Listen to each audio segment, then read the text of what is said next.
প্রধান উপদেষ্টা তো যে ভাষণ দিয়েছেন সেটা নিঃসন্দেহে তার সরকারের যে উদ্দেশ্যে তারা সরকার গঠন করেছেন সে বিষয়ে তারা কথা বলেছেন।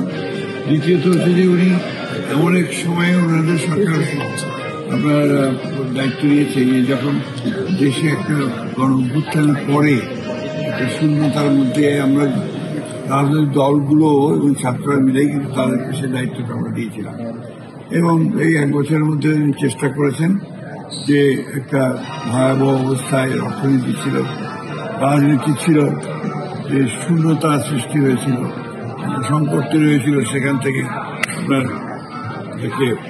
আপনার একটা ফিরিয়ে নিয়ে এসে মোটামুটিভাবে একটু আপনার অবস্থায় নিয়ে আসার চেষ্টা করেন। আর নিঃসন্দেহে তার ভাষণের মধ্যে ওই কথাগুলি এসছে, তার সরকার এসে কিভাবে তিনি কাজগুলো শুরু করেছেন এবং এই কাজগুলো আপনার দেশের অর্থনীতি আবার ফিরিয়ে নিয়ে আসার চেষ্টা করা, রাজনীতিতে তিনি যে সংস্কারের ব্যাপারটা যেটা আপনার দাবি ছিল, যেটা আমরা বিএনপির পক্ষ থেকে অনেকদিন থেকেই আমরা আপনার এই প্রস্তাবগুলো দিয়ে এসেছি। জানি যে দেশের থেকে খালেদা জিয়া 2016 সালেই প্রথম তিনি ভিশন 2030 বলে রাষ্ট্র কাঠামো যে পরিবর্তন দরকার, রাজনৈতিক পরিবর্তন দরকার সেটা তিনি বলেছিলেন। একই সঙ্গে আমাদের নেতা জনাব তারেক রহমান সাহেব 2022 সালে 31 দফা কর্মসূচি দিয়েছিলেন এই রাষ্ট্র কাঠামো পরিবর্তন এবং অর্থনৈতিক কাঠামো পরিবর্তনের কথা বলেছেন।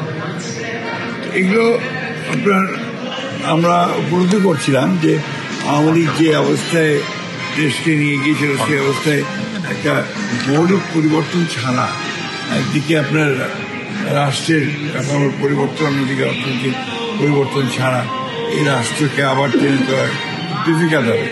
সে কাজটাই তারা শুরু করছে, সেটাই তিনি আজকে জাতিসংঘে বিশ্ব যে আপনার সংস্থা আছে সেই সংস্থার সম্মুখীন কথাগুলো তুলে ধরেছেন।